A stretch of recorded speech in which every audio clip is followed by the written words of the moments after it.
Hello students.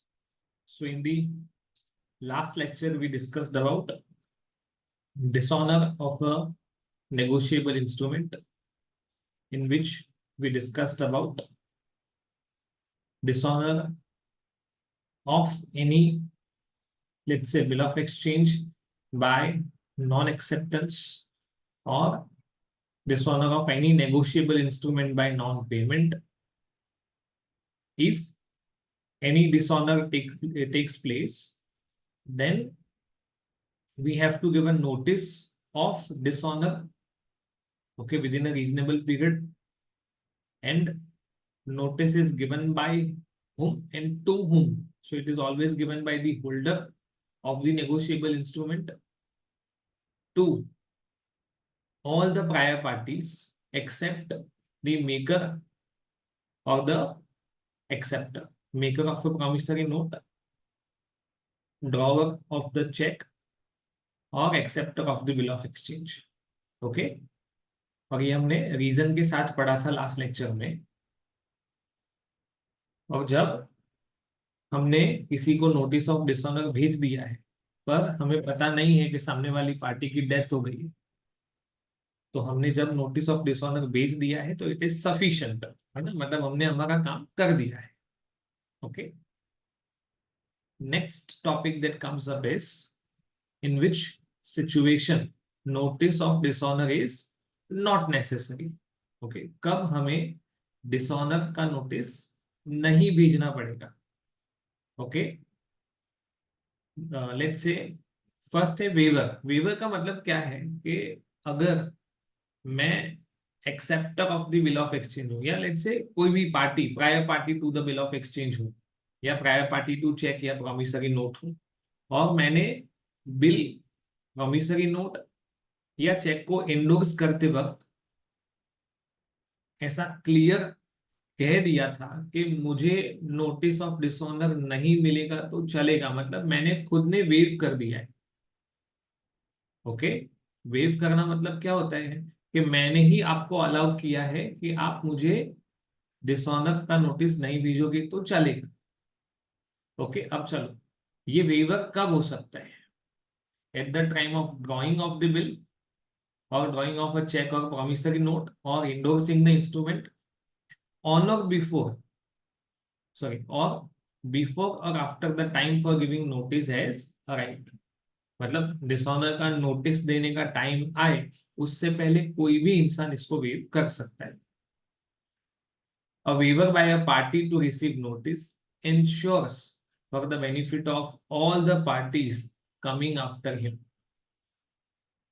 जो party उसके बाद आने वाली है उसके बेनिफिट के बारे में उसको खुद को सोचना है.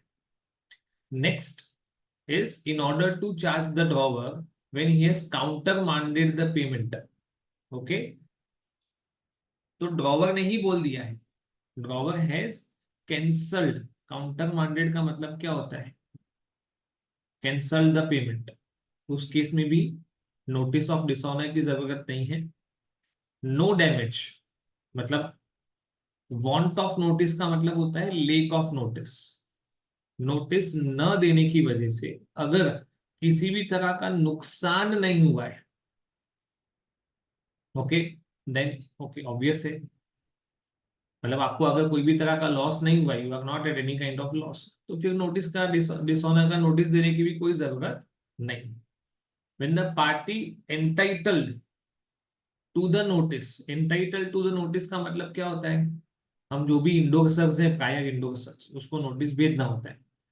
But if the party could not be found, अगर वो पार्टी मिली नहीं, या तो जिस पार्टी को नोटिस देना चाहिए था, मतलब the party who was suppose to give notice, मान लो कि मैं holder of the negotiable instrument हूं, और मेरा जो नेगोशिएबल इंस्ट्रूमेंट है वो मैं चेक बैंक में पैसा लेने गया और वो डिसऑनर हो गया. ओके, तो मैं किसी वजह से नोटिस देने के लिए कैपेबल नहीं हूं, और मेरे पास उसका वैलिड रीजन भी है. Okay, so in that case also we are not supposed to give the notice of dishonor. Okay, to charge the drawers when the acceptor is also a drawer, in case of a promissory note which is not negotiable, not negotiable का मतलब क्या है, हमने आगे देखा है कि वो नेगोशिएट नहीं हो सकता है, ऐसा नहीं है, नेगोशिएट तो हो सकता है पर it can not pass on a better title. And last में क्या है, जिस पार्टी की वजह से डिसऑनर हुआ है, मान लो कि मुझे किसी ने चेक दिया था, मैं वो चेक बैंक में भरने गया, वो डिसऑनर हुआ और मैं नोटिस देने जा रहा हूँ, तो जिसने मुझे चेक दिया था वो मुझे प्रॉमिस कर देता है अनकंडीशनली कि आप मुझे नोटिस मत दो, चलेगा, मैं आपको पैसा दे देता हूँ, या पैसे का प्रॉमिस दे देता हूँ कि मैं आपको with in 7 days, with in 3 days पैसा दे दूंगा, है ना, नोटिस वोटिस भेजने की कोई जरूरत नहीं है। Okay, so in the given cases notice of dishonour is not necessary. Okay, example देखते हैं कि एक्स के बैंक अकाउंट में बैलेंस है 1000 रुपीज।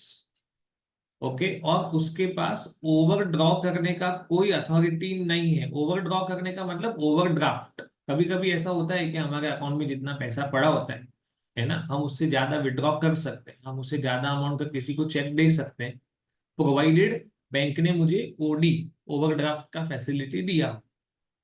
ओके, पर यहाँ पे एक्स के पास ऐसा कोई अथॉरिटी या ऐसा कोई भी फैसिलिटी नहीं है, और उसे पता है कि उसके अकाउंट में 1000 रुपीज का बैलेंस है, फिर भी वो 5000 रुपए का चेक ड्रॉ कर रहा है। सो कैन वी से कि उसको पहले से पता था कि ये चेक डिसऑनर होने वाला है? The answer is yes. और अगर उसको पहले से पता ही था कि ये चेक डिसऑनर होने वाला है, ओके, तो उसको, हमें, we are not suppose to give that person a notice of dishonour.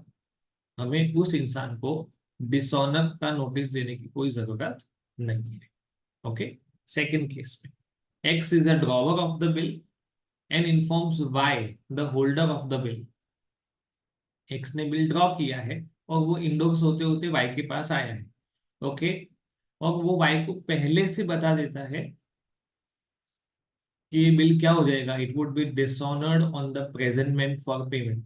जब वाई को पहले से पता है कि ये डिसऑनर होने वाला है, और वो भी किसने बताया था, ड्रॉवर ऑफ द बिल ने, तो ऑब्वियस है जब ड्रॉवर को पता ही है कि बिल डिसऑनर होने वाला है, then why is not required to give the notice of dishonour. इसके लिए इसका कॉमन आंसर है that in both the cases notice of dishonour is not necessary. Okay, next आपका टॉपिक आता है प्रोटेस्ट। इसके पहले एक टॉपिक था नोटिंग, कि जब भी कोई बिल ऑफ एक्सचेंज या प्रॉमिसरी नोट या चेक डिसऑनर होता है तो हमें उसका नोटिंग करवाना पड़ता है। ओके, और यहाँ पे एक noting of protest as such similar है, सेम नहीं बोलेंगे तो सिमिलर है। ओके, तो प्रोटेस्ट में भी आप वही करते हो, you are recording the fact of dishonour. What are you doing, you are recording the fact of dishonor. Okay, let's see. When a promissory note or bill of exchange has been dishonored by non-acceptance or non-payment, the holder may within a reasonable time cause such dishonor to be noted। देखो यहाँ पे भी word लिखा हुआ है noted, तो noted पर कैसे, on a separate piece of paper।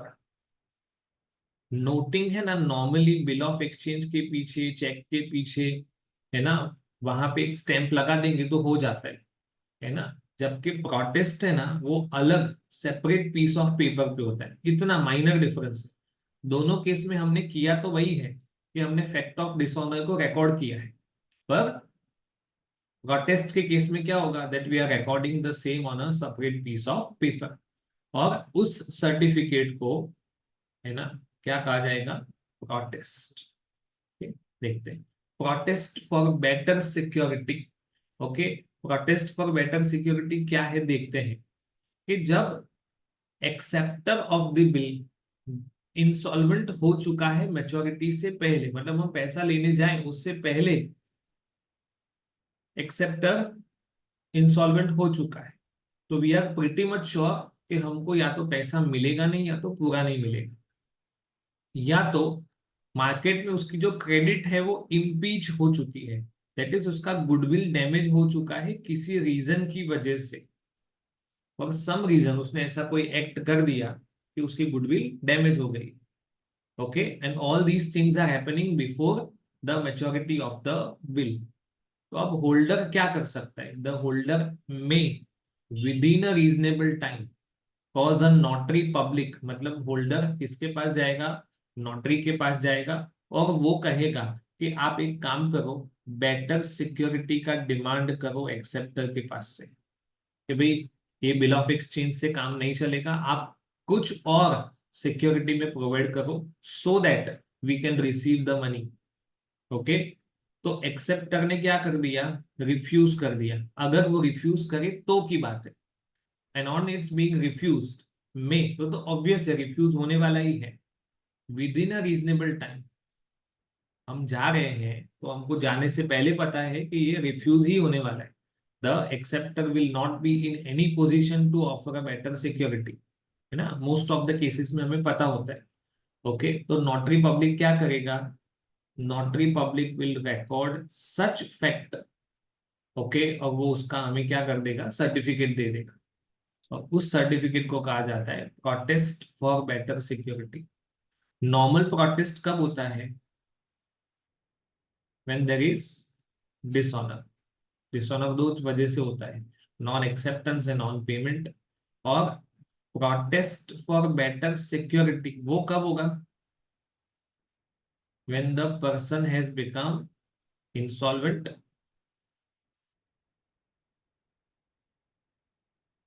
और his goodwill has been impeached, उसका क्रेडिट इम्पीच हो चुका है, और हम नोटरी के पास जाके कहते हैं कि आप उसके पास से बेटर सिक्योरिटी का डिमांड करो, और ये बेटर सिक्योरिटी एक्सेप्टर क्या कर देगा? रिफ्यूज कर देगा. If it is refused by acceptor तो नोटरी क्या करेगा? इसका हमें सर्टिफिकेट दे देगा, है ना, उसमें रिकॉर्ड कर देगा सारे फैक्ट. तो उस चीज को कहा जाता है प्रोटेस्ट फॉर बेटर सिक्योरिटी. चलो, कंटेंट्स ऑफ द प्रोटेस्ट. जब भी हम कोई bill of exchange, promissory note या चेक को प्रोटेस्ट करते हैं तो उसमें क्या क्या लिखना चाहिए? Okay, number one, the either the instrument itself और अ लिटरल ट्रांसक्रिप्ट, मतलब वो इंस्ट्रूमेंट क्या है, एंड ऑफ एवरीथिंग रिटर्न और प्रिंटेड देयर अपॉन, मतलब उस इंस्ट्रूमेंट में क्या क्या लिखा है वो डिस्क्राइब करो. प्रोटेस्ट के अंदर प्रोटेस्ट एक तरह का सर्टिफिकेट होता है, वो सर्टिफिकेट को आप या तो अटैच कर दोगे या तो क्या करोगे, उसका पूरा का पूरा ट्रांसक्रिप्ट, मतलब उस इंस्ट्रूमेंट में क्या क्या बातें लिखी हुई वो सब आप वहां पे लिखोगे अलग सर्टिफिकेट में. ओके, किसके लिए और किसके अगेंस्ट, मतलब मेरे बिहाफ पे और एक्सेप्टर के अगेंस्ट ये इंस्ट्रूमेंट प्रोटेस्ट किया जा रहा है. Next, a statement that payment और एक्सेप्टेंस ऑफ और बेटर सिक्योरिटी, ना तो मतलब डिसऑनर किस वजह से हुआ है, या तो नॉन एक्सेप्टेंस या नॉन पेमेंट या तो नॉट गिविंग बेटर सिक्योरिटी, वो हमने डिमांड किया है और हमें नहीं मिला है. ओके, तो कौन डिमांड करेगा? नोटरी पब्लिक डिमांड करेगा एक्सेप्टेंस, पेमेंट या तो सिक्योरिटी. उसको the terms of his answer if any or statement that he gave no answer, सामने वाले ने आंसर दिया तो क्या दिया, और अगर आंसर नहीं दिया तो ऐसा लिखना पड़ेगा कि आंसर नहीं आया है, और अगर सामने वाला मिला नहीं है तो the fact that he could not be found. When the note of bill has been dishonored, the place and time of dishonor, and when better security has been refused, the place and time of refusal. Subscription of notary public, subscription का मतलब होता है signature, उसका भी तो consent होना, मतलब ऐसा प्रूफ तो होना चाहिए ना कि नोटरी ने ही प्रोटेस्ट किया है.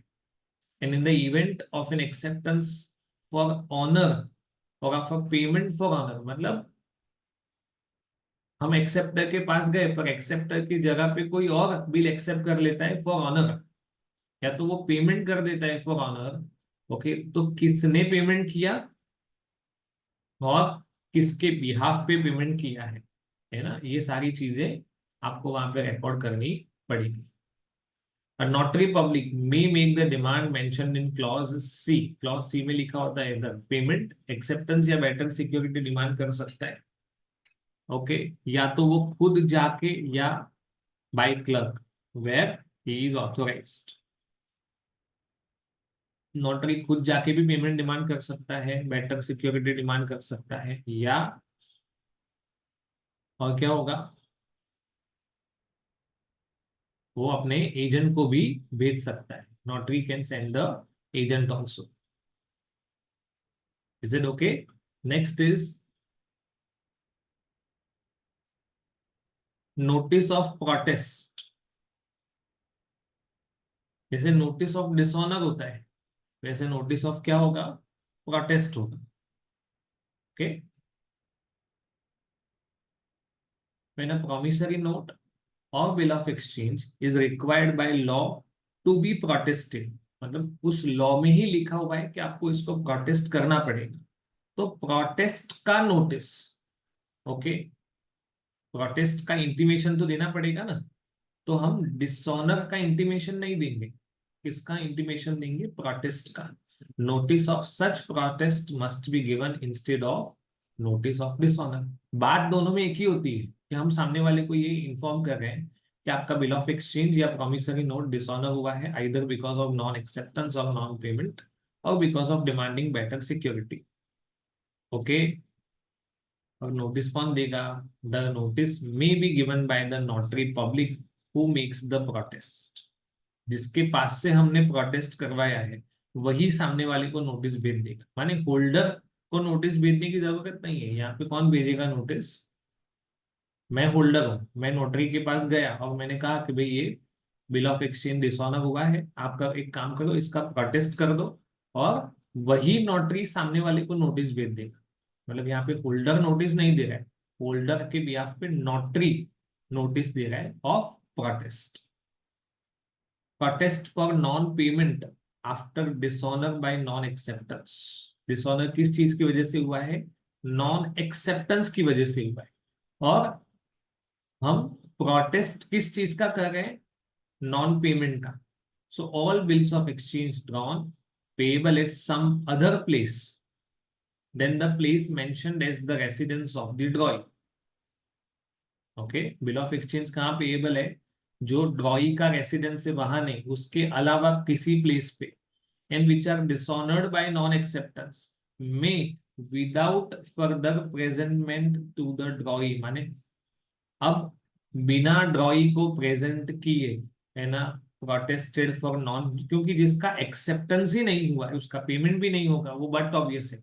बिल ऑफ एक्सचेंज में ध्यान रखना है, ड्रॉवर ड्रॉई पे बिल ड्रॉ करेगा, फिर उसको बिल भेजेगा एक्सेप्टेंस के लिए, एक्सेप्टेंस होगा तो ड्रॉई एक्सेप्टर बनेगा और बाद में वो पेमेंट करेगा, है ना। तो जब उसने एक्सेप्ट ही नहीं किया है तो बट ऑब्वियस है कि वो पेमेंट भी नहीं करेगा, है ना। तो हम एक बार अगर कोई बिल ऑफ एक्सचेंज, क्योंकि यहाँ पे नेगोशिएबल इंस्ट्रूमेंट ऐसा वर्ड नहीं लिखा हुआ है, the word that they have used is specifically bill of exchange, ऐसा नहीं लिखा है कि कोई भी नेगोशिएबल इंस्ट्रूमेंट, है ना।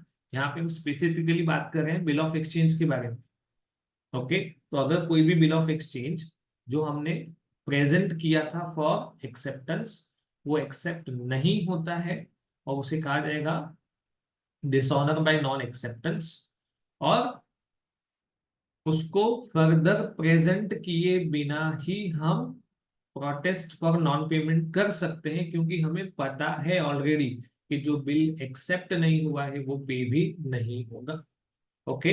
अनलेस इस सामने वाला उस बिल का अमाउंट मैच्योरिटी से पहले पे कर दे। अगर वो पे कर देगा तो ऑब्वियस है कि हमें बाकी सारे लीगल कॉम्प्लिकेशंस में जाने की कोई जरूरत नहीं है, okay. The next topic that comes up is protest of foreign bills. तो हमने टाइप पढ़ा था inland bills and foreign bills, okay. तो जो भी बिल ऑफ एक्सचेंज इंडिया के बाहर, when any negotiable instrument is drawn or made outside India, Okay, तो that kind of bills are known as foreign bills, must be protested. India में ऐसा है कि हमारे पास ऑप्शन है कि हमें नोटिंग करवाना है या प्रोटेस्ट करवाना है। फॉरेन में क्या बोला है, मस्ट बी, अगर जिस जगह पे ये बिल ड्रॉ हुआ है, जिस जगह पे ये बिल ड्रॉ हुआ है, वहां के कायदे कानून में ऐसा लिखा हो कि अगर यहाँ पे ड्रॉ किया हुआ बिल चाहे कहीं पे भी पेएबल हो, पेएबल इन इंडिया हो या पेएबल आउटसाइड इंडिया हो, okay, if they are drawn in our country, माने मान लो कि कोई बिल ऑफ एक्सचेंज ड्रॉ हुआ था ऑस्ट्रेलिया में और मेड पेएबल इन इंडिया है, तो वो है फॉरेन बिल। तो हमें ऑस्ट्रेलिया का कानून देखना है कि ऑस्ट्रेलिया में बिल ऑफ एक्सचेंज के लिए क्या कानून है, क्या वहां पे प्रोटेस्ट करना कंपलसरी है। अगर वहां कंपलसरी है तो यहाँ पे भी उस बिल के लिए प्रोटेस्ट करना पड़ेगा। प्रोटेस्ट का मतलब समझना, वो झगड़े वाली बात नहीं चल रही है ना, we are not discussing that. Protest का मतलब अगर कोई भी नेगोशिएबल इंस्ट्रूमेंट डिसऑनर होता है, either because of non acceptance और नॉन पेमेंट और बेटर सिक्योरिटी, किसी भी वजह से डिसऑनर होता है, तो इस फैक्ट को नोटरी पब्लिक अलग पेज पे रिकॉर्ड करेगा और उसको इन्फॉर्म करेगा, that is called protest. Okay, चलो, in which situation noting is equivalent to protest, कब नोटिंग को ही प्रोटेस्ट माना जाएगा। ओके, तो अगर कोई भी बिल या नोट को हम present sorry is required to be protested within a given time और before some further proceedings is taken. Okay, अगर किसी बिल को हमें प्रोटेस्ट करना है within a given time, बाकी कोई भी आगे की प्रोसीडिंग्स करने से पहले, it is sufficient that the bill has been noted for protest. Noted for protest का मतलब क्या है, ने प्रोटेस्ट किया नहीं है, प्रोटेस्ट के लिए नोट कर दिया, मतलब इन फ्यूचर हम जब भी उसका टाइम आएगा तब प्रोटेस्ट करेंगे, तो एज ऑफ नाउ नोटिंग को ही प्रोटेस्ट मान लेंगे। एज ऑफ नाउ नोटिंग को ही प्रोटेस्ट मान लेंगे, फर्दर प्रोसेस करेंगे। प्रोटेस्ट को हम एक्सटेंड कर सकते हैं at any time thereafter as of the date of noting. आपने उसके ऊपर लिख दिया नोटेड फॉर प्रोटेस्ट, इसका मतलब क्या है, अभी उसका नोटिंग ही हुआ है, but it is considered as equivalent to protest. और जो एक्चुअल वाला प्रोटेस्ट है वो हम कभी भी कर सकते हैं बाद में। तो in this situation noting is considered as equivalent to protest. Next आपका टॉपिक आ रहा है rules of compensation. The compensation payable in case of dishonor of a promissory note, bill of exchange or check by any party liable to the holder, माने मैं liable to pay compensation हूँ to the holder, जिसके पास ये negotiable instrument है। Okay, तो वो compensation shall be determined by the following rules. Number one, the holder is entitled to the amount due upon the instrument. Obvious बात है ना, मैंने किसी को चेक दिया था तो वो उस चेक का पैसा रिसीव करने के लिए क्या होना चाहिए, है ना, एलिजिबल है। Together with the expenses properly incurred, उसने उस चेक को प्रेजेंट करने के लिए, नोटिंग करने के लिए या प्रोटेस्ट करने के लिए जो भी खर्चा किया हो, रीजनेबल एक्सपेंसेस जो भी किए हो, वो सारे खर्चे मुझे देने पड़ेंगे। When the person charged resides at a place different from that at which the instrument was payable, जहां पे वो इंस्ट्रूमेंट पेएबल था, ओके, तो वहां पे वो पर्सन नहीं रहता है, माने जो पेमेंट करने वाला था, है ना, वो इंसान वहां पे नहीं रहता है। तो holder is entitled to receive such sum at the current rate of exchange between the two places, मतलब वो डॉलर में पेएबल है ना, bill of exchange foreign bill है, तो जो करंट रेट ऑफ एक्सचेंज है उसके हिसाब से उसको पैसा मिलना चाहिए। Number three, an endorser who being liable has paid the amount due on the same is entitled to the amount so paid with interest at 18% from the date of payment until tender or realization thereof, together with all expenses caused by dishonor and payment मतलब क्या है, suppose ए ने B के ऊपर bill draw किया, ये bill 3 महीने के बाद मेच्योर होने वाला है। मीनवाइल ए बैंक के पास गया, बिल डिस्काउंट करवा लिया, और अभी ए के पास पैसे आ गए। जब मैच्योरिटी डेट पे बैंक ने, तो यहाँ पे ए इंडोर्सर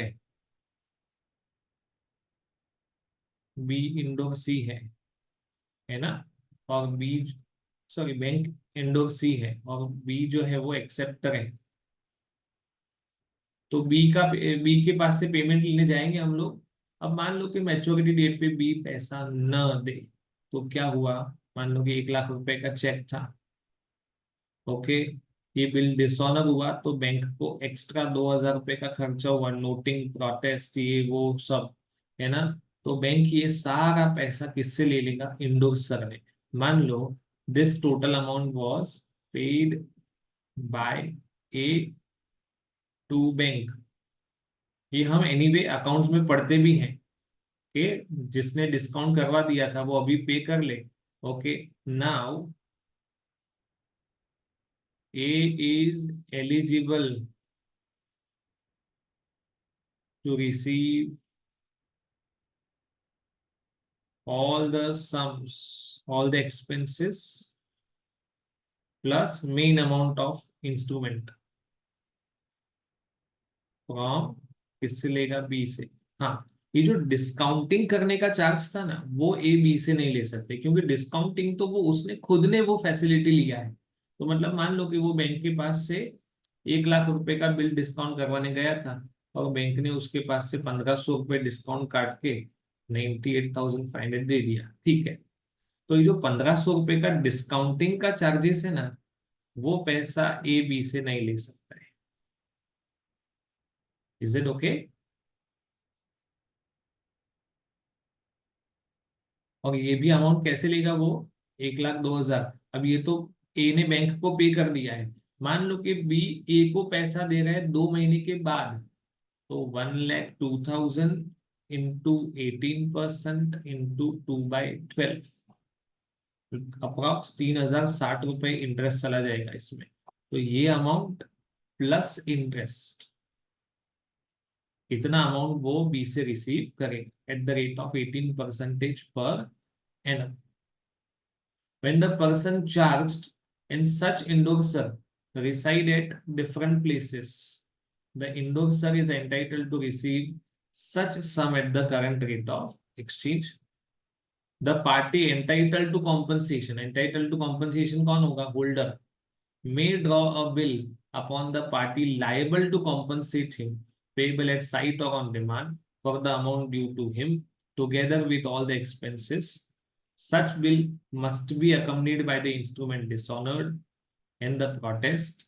If such bill is dishonored, the party dishonoring the same is liable to make compensation thereof in the same manner is in the case of original bill. चलो ये समझते हैं क्या है। A has drawn a bill on B and उसने ये bill endorse कर दिया डी को। ओके, डी बी से पैसा लेने गया और डी ने पैसा देने से मना कर दिया, डी इज नॉट पे कैपेबल टू पे राइट नाउ, नॉन पेमेंट हो गया। नॉन पेमेंट हो गया तो हमें क्या करना पड़ेगा, नोटिस ऑफ डिसऑनर देना पड़ेगा, प्रोटेस्ट करना पड़ेगा, ये सब के लिए जो भी खर्चा होगा।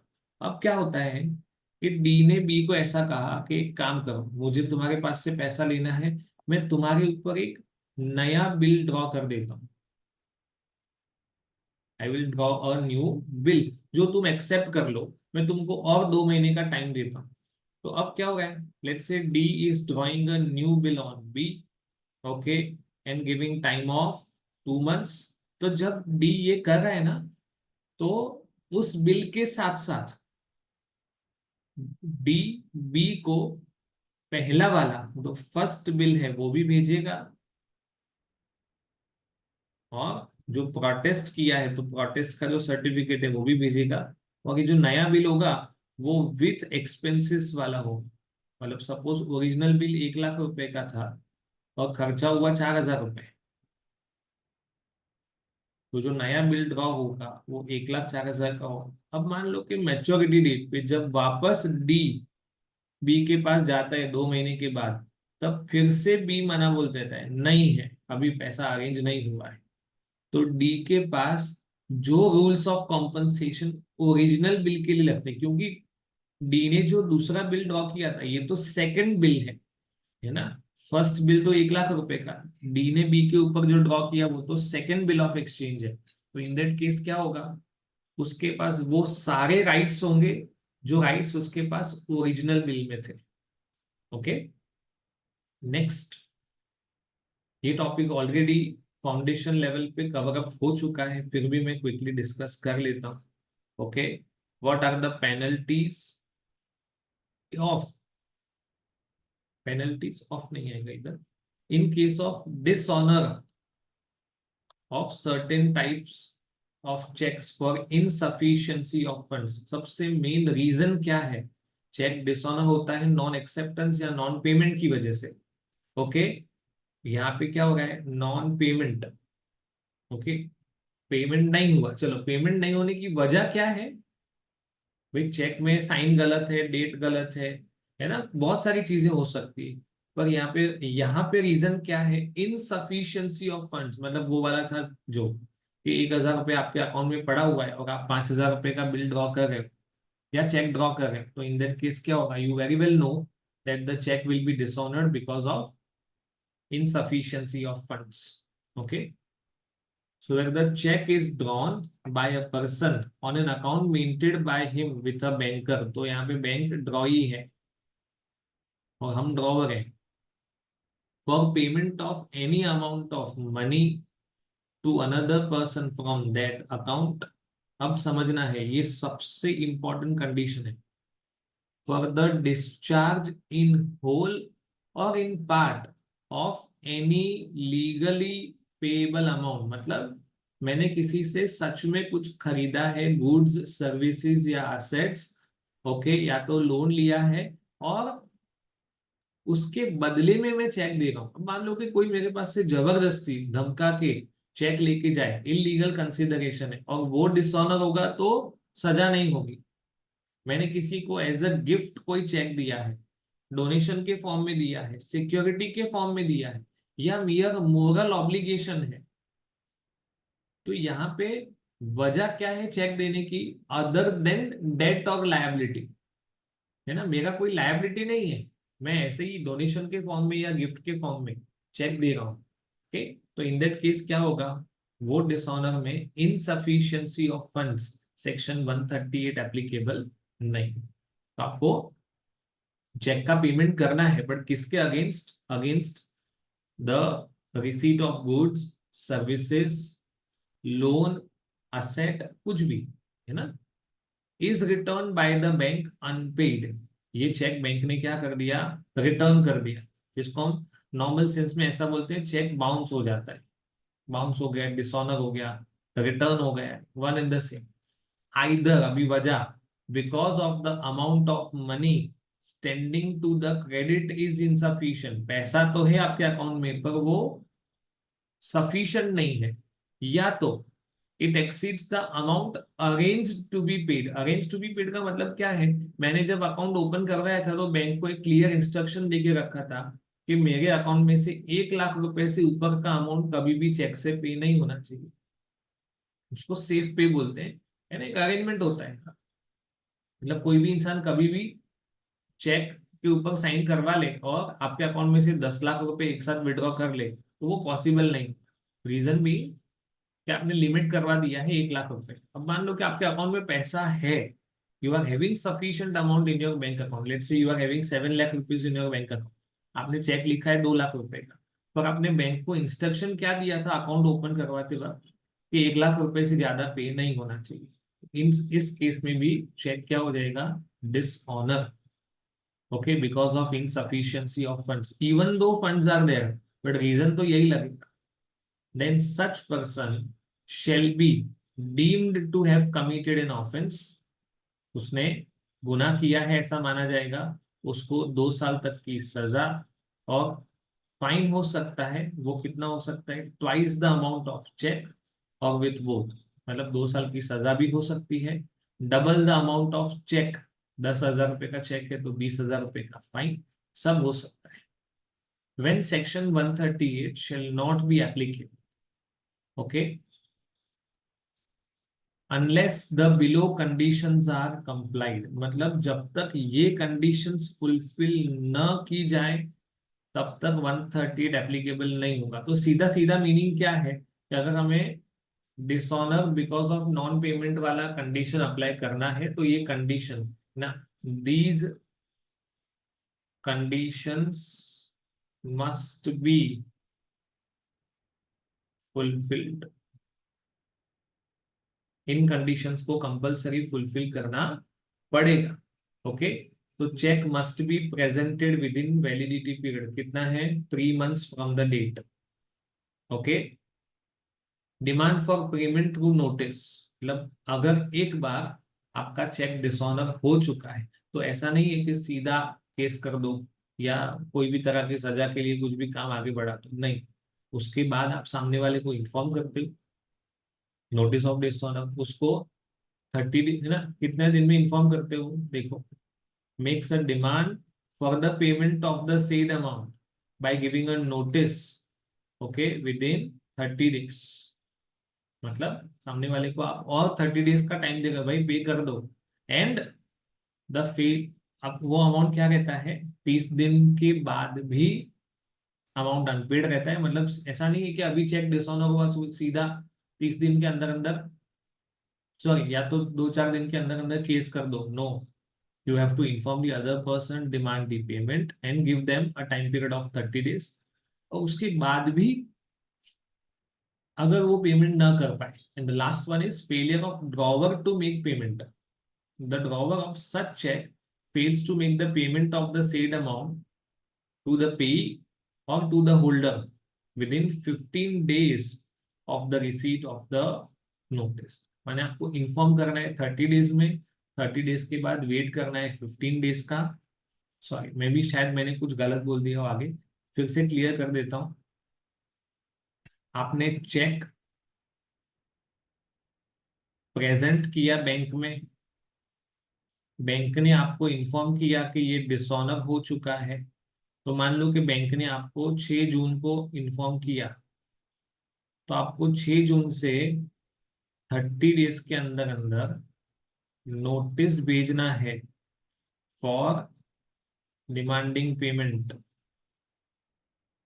और आप 30 days मतलब लास्ट डे पे ही भेजोगे ऐसा नहीं होगा, है ना, कभी भी भेज दिया, 30 दिन के अंदर अंदर भेजना है।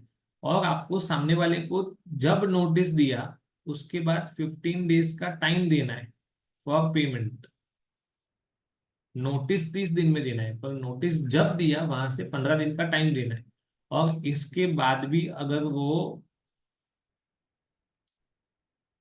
पेमेंट ना करे तब जाके आप सेक्शन 138 अप्लाई कर सकते हो। मतलब सबसे पहले आपको 3 महीने का जो वैलिडिटी पीरियड है उसके अंदर अंदर चेक प्रेजेंट करना पड़ेगा। जिस दिन आपको पता चले कि चेक डिसऑनर हो चुका है उसके 30 days में सामने वाले को इन्फॉर्म करो एंड उसको 15 दिन का टाइम दो, क्या 15 दिन के अंदर अंदर पेमेंट करो। 15 दिन में अगर वो पेमेंट ना करे तो आप आगे का जो आपका प्रोसेस है वो उसको कंटिन्यू कर सकते हैं। Next topic that comes up is presumption in favour of holder. हमेशा लॉ किसको बेनिफिट देगा?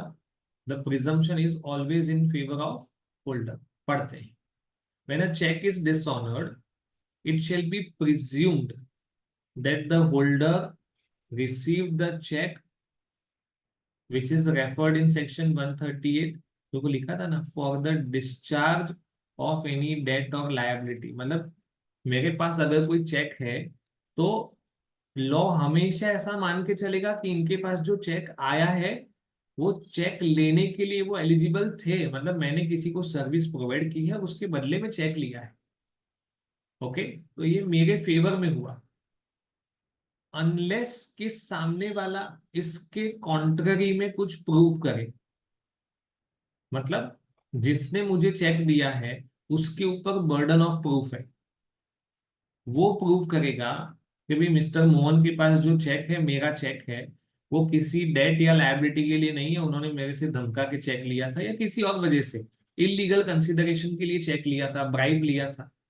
ओके। तो प्रिजम्पशन है, बट प्रिजम्पशन को रीबट कर सकते, रीबटेबल प्रिजम्पशन है। कैसा प्रिजम्पशन है? रीबटेबल का मतलब क्या होता है कि जिसके अगेंस्ट आप जा सकते हो अगर आपके पास प्रूफ है। तो कौन जा सकता है? जिसने चेक दिया। मैंने किसी को चेक दिया है तो लॉ हमेशा उसके फेवर में काम करेगा कि भाई उसके पास चेक आया है तो वैलिड ही है वो। अब ये जिम्मेदारी मेरी है चेक देने वाले की, ऐसा प्रूव करने की कि ये चेक उसके पास गया तो है, उसके पास आया है, उसने प्रेजेंट भी किया है, पर वो एंटाइटल्ड नहीं है पेमेंट के लिए। तो मुझे कॉन्ट्ररी प्रूव करना पड़ेगा। ओके। तो प्रिजम्पशन क्या है? होल्डर के पास चेक आया है, वो वैलिड है। और इस प्रिजम्पशन को क्या आप कॉन्ट्राडिक्ट कर सकते हो? यस। पर वो अक्यूज्ड के ऊपर, अक्यूज्ड मतलब जिसने पैसा नहीं दिया है वो अक्यूज्ड है, उसके ऊपर बर्डन है कि आप इसके अगेंस्ट कुछ प्रूव करो। ओके। चलो। डिफेंस, डिफेंस मतलब कोई इंसान अपने बचाव में कुछ कह रहा है। आगे देखा था ना कि इनसफिशियंसी ऑफ फंड्स की वजह से उसको 2 साल की सजा या twice the amount of fine या दोनों का उसको लायबिलिटी आ सकता है। तो वो अपने बचाव में, डिफेंस का मतलब क्या है? वो अपने आप को प्रोटेक्ट करने की क्या कोशिश कर रहा है। तो उसने कोर्ट को ऐसा रीजन बताया कि जब मैंने चेक दिया था तब मुझे सच में ऐसा लेट्स से नहीं लगा था कि मैं पेमेंट नहीं दे पाऊँ। I was always intending to make the payment. तो आपका इंटेंशन सही है, बात ठीक है, बट लॉ क्या देखेगा? यार इंटेंशन तो मैं भी बोल सकता हूँ कि मेरा इंटेंशन प्योर है, मेरा इंटेंशन सही है, पर इंटेंशन से काम नहीं चलता है। आपने चेक का पैसा नहीं दिया है तो आपको सजा होगी। ओके। मतलब आप अपना डिफेंस में ऐसा बोलो कि मैंने चेक देते वक्त मुझे कभी ऐसा अंदाजा नहीं था कि मेरा चेक डिसऑनर होगा। तो कोर्ट क्या कहेगा? हमें उससे कोई मतलब नहीं है। Okay. Next topic that comes up is offences by companies. अगर इस तरह का ऑफेंस किसी कंपनी से होता है, इस तरह का चेक डिसऑनर किसी कंपनी से होता है, तो उसके लिए क्या सजा के या किस तरह की लायबिलिटीज के प्रोविजन है? तो सेक्शन 138 है ना, dishonour of cheque because of insufficiency of funds. अगर वो चेक किसी कंपनी का है तो हर वो इंसान जो उस टाइम पे इंचार्ज था और जो कंपनी के बिजनेस को चलाने के लिए रिस्पॉन्सिबल है, ओके, तो वो इंसान उसके साथ साथ company is guilty of the offence और उसको अकॉर्डिंग पनिशमेंट होना चाहिए। अब मान लो कि कोई इंसान ऐसा प्रूव कर दे कि ये जो कुछ भी हुआ है वो मेरी नॉलेज में नहीं था, मेरी समझ में नहीं था, या मेरी जानकारी के बाहर हुआ है, या तो इस तरह का ऑफेंस न हो, उसका मैंने पूरा पूरा केयर लिया था, I have taken due care, diligence, बहुत ध्यान रखा था कि इस तरह का ऑफेंस न हो। ऐसा अगर कोई भी ऑफिसर प्रूफ कर दे तो वो लायबल नहीं हो, कोर्ट को लगना चाहिए कि this person is not guilty. Okay. अब मान लो कि जब आप आगे पढ़ोगे तो पता चलेगा कि कंपनीज में नॉमिनी डायरेक्टर भी होते हैं। नॉमिनी का मतलब क्या होता है कि मान लो किसी कंपनी में गवर्नमेंट का स्टेक बहुत ज्यादा है, जैसे मान लो कि वोडाफोन इंडिया है ना, वोडाफोन आइडिया, तो उस कंपनी में गवर्नमेंट का स्टेक अप्रोक्स 35% है। तो गवर्नमेंट, बिकॉज कि उनके पास वोडाफोन आइडिया के शेयर हैं, ओके, वो क्या करेंगे? They will appoint a director to be a nominee of the government, कि आप हमारे बिहाफ पे वहां जाके काम करोगे। या तो किसी बैंक ने, लेट्स से मान लो कि स्टेट बैंक ऑफ इंडिया ने किसी कंपनी को बहुत बड़ा लोन दिया है और एक कंडीशन के साथ लोन दिया है कि हम हमारा एक नॉमिनी डायरेक्टर आपकी कंपनी में अपॉइंट करेंगे। तो कंपनी ने कहा ठीक है, हमें कोई प्रॉब्लम नहीं है, पर उस नॉमिनी डायरेक्टर को किसी भी तरह की सजा नहीं हो सकती। That person shall not be, मतलब अभी हम क्या पढ़ रहे हैं, है ना, penalty because of insufficiency of funds. उस केस में नॉमिनी डायरेक्टर को किसी तरह की सजा नहीं हो सकती है। चलो आगे बढ़ते हैं। Where any offence under this act has been committed by a company and it is proved, ऐसा कंफर्म हो जाता है कि ये जो ऑफेंस हुआ है वो कंपनी की कंसेंट से, माने डायरेक्टर, मैनेजर या सेक्रेटरी या किसी और ऑफिसर की मर्जी से, कॉनिवेंस, कॉनिवेंस माने वो उन्होंने ही मिलजुल के किया है, या उनकी किसी केयरलेस अप्रोच की वजह से ये हुआ है। इसमें गलती किसकी किसकी बताई जा रही है?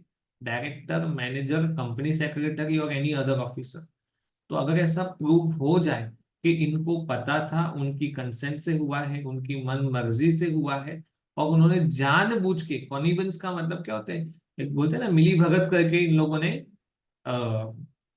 मिलजुल के एक दूसरे की हेल्प लेके ही इस तरह का कोई ऑफेंस कमिट किया है, तो हर वो ऑफिसर, डायरेक्टर, मैनेजर और सेक्रेटरी के सामने उनको क्या मान लिया जाएगा? They will be deemed to be guilty और लायबल टू बी प्रोसीडिंग। उनके सामने भी कार्यवाही होगी। कंपनी क्या है, डायरेक्टर क्या है ना? कंपनी में डायरेक्टर होता है, पार्टनरशिप फॉर्म में पार्टनर होता है। ओके, बॉडी कॉर्पोरेट में कौन कौन इंक्लूड हो सकता है? Company, LLP, cooperative society, they are all included in the, let's say, body corporate. तो उनको सजा उसके अकॉर्डिंग। ओके, कंपनी को जेल नहीं भेज सकते, डायरेक्टर्स को भेज सकते, लाइक वाइज। चलो, ये एग्जांपल आपको पढ़ना है। एज सच मैं आपको बता दूं कि इसमें क्या है कि अ, किसी एक इंसान ने, जो कंपनी का डायरेक्टर नहीं है, उसने कंपनी के फंड्स में से ही चेक दे दिया जो डिसऑनर हुआ है। अब मान लो कि वो इंसान तो कंपनी का डायरेक्टर है ही नहीं, तो उसके सामने सेक्शन 138 वाले प्रोविजंस एप्लीकेबल नहीं है ना? ये पूरा यहाँ पे उस लेवल का डिस्कशन है। Okay, next topic that comes up is cognizance of offence. Cognizance का मतलब क्या होता है? किसी चीज के बारे में पता होना, उस चीज के बारे में, उस चीज को संज्ञान में लेना, हिंदी में उसको संज्ञान कहते हैं, है ना, कि हाँ मेरी जानकारी में ये चीज आई है। ओके, तो दैट इज कॉल्ड, जैसे अभी इलेक्शन हुआ है, तो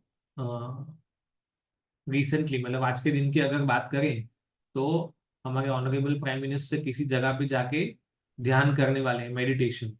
तो ऑपोजिशन पार्टीज ने इलेक्शन कमीशन को कंप्लेन किया कि भाई ये भी एक पब्लिसिटी स्टंट है, वो भले वहां पे मौन रहने वाले हैं, पर वो, हम रिक्वेस्ट करते हैं कि या तो वो अपना जो मेडिटेशन का प्रोग्राम है वो 2 दिन डिले करें, या अगर उनको मेडिटेशन करना ही है तो वहां पे मीडिया का जाना अलाउड नहीं होना चाहिए, क्योंकि अगर मीडिया वहां पे जाएगा तो ये पब्लिसाइज होगा। कल शाम से मॉडल कोड ऑफ कंडक्ट लग चुका है, इसका मतलब अब आप चुनाव प्रचार नहीं कर सकते। ओके, तो उन्होंने एक, लेट्स से, प्रेस में ऐसा बताया ऑपोजिशन पार्टीज ने कि इलेक्शन कमीशन को इसका कॉग्निजेंस लेना चाहिए। कॉग्निजेंस का मतलब क्या है? कि कोई इंसान कंप्लेन करे या ना करे, मान लो कि कोई पुलिस ऑफिसर है या कोर्ट ऑफ लॉ है, कोई किसी जगह पे कोई क्राइम होता है, और उस क्राइम के बारे में किसी ने कोई कंप्लेन नहीं लिखवाया, किसी ने कोई रिपोर्ट, एफआईआर कुछ भी नहीं लिखवाया है, पर because of social media the things are coming to the notice of the court. तो कोर्ट कहता है कि कोई कंप्लेन करे या ना करे, हम ही इसको अपने संज्ञान में लेते हैं और इसको आगे बढ़ाते हैं। ओके, एक वो चीज होता है। और कभी कभी ऐसा हो सकता है कि भी हम बता गए, अब तो आप संज्ञान में लो, अपने ध्यान में लो ये चीज, है ना? तो कॉग्निजेंस कब हो सकता है? आइदर कोर्ट अपने आप suo motu, on its own motion, किसी चीज को अपनी जानकारी में ले, जब वो क्राइम उस नेचर का हो, उतने बड़े लेवल का, तो कोर्ट कहता है कि कोई चाहे कंप्लेन करे या ना करे, let's us do our job.